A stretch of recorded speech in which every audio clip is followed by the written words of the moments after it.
हाय, आज मी ते आळणी मटण बनवत आहे. चुलीवरचं आपलं असं. चूल साफ करून घेते, चूल वगैरे पेटवून घेते मस्तपैकी. इथे आपण 1 किलो असं मटण आणलेलं आहे. हे बघा, एकदम ताजं ताजं.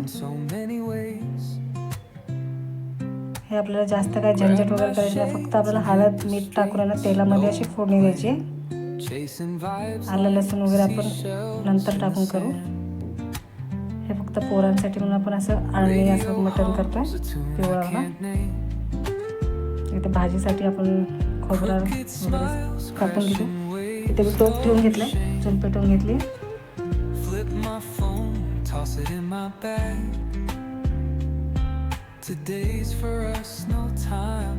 तेल सोडून घेते अंदाजे.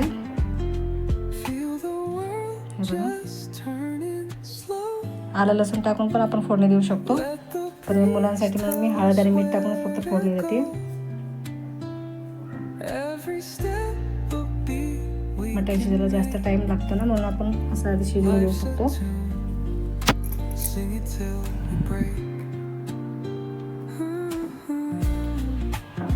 मटण मस्त आपण 3-4 पाण्याने असं स्वच्छ धुवून घेतलेलं आहे, कळकळ असं निवडून वगैरे, कारण मटणमध्ये केस वगैरे दिसू शकतात. स्वच्छ काढून घेतलं ते सगळं.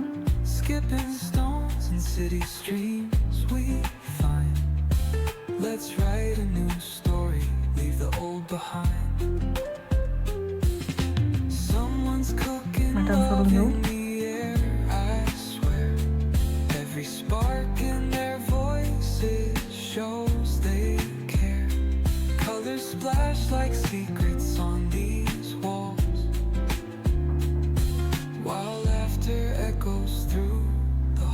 मस्त सगळं मिक्स करून घेते मी. आता थोडं मटण आहे तेवढं सोडून घेऊन.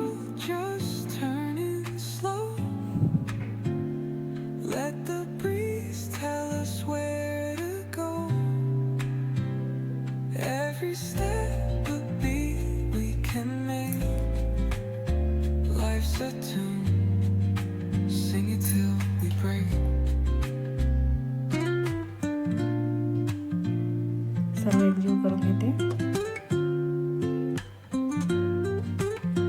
आता मस्त आपल्याला याच्यावर झाकण ठेवून शिजून घ्यायचं आहे पूर्ण मटण शिजेपर्यंत. हे आळणीचं मी थोडं म्हणजे पिवळा रसा काढून घेऊन नंतर भाजी फोडणी केली आहे. हे बघा, भाजीसाठी मसाला वगैरे ठेवला होता.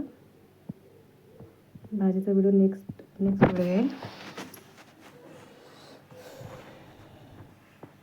मटण तांबडा रस्सा.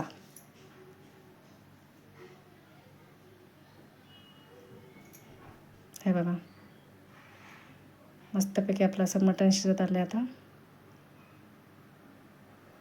आता आपण हे मटण असं डायरेक्ट खाऊ शकतो, किंवा असं त्याचं सूप करून पण पिऊ शकतो, किंवा भातासोबत पण खाऊ शकतो. चला, मग व्हिडिओ कसा वाटला नक्की कमेंट करून सांगा. थँक्यू. Bye bye.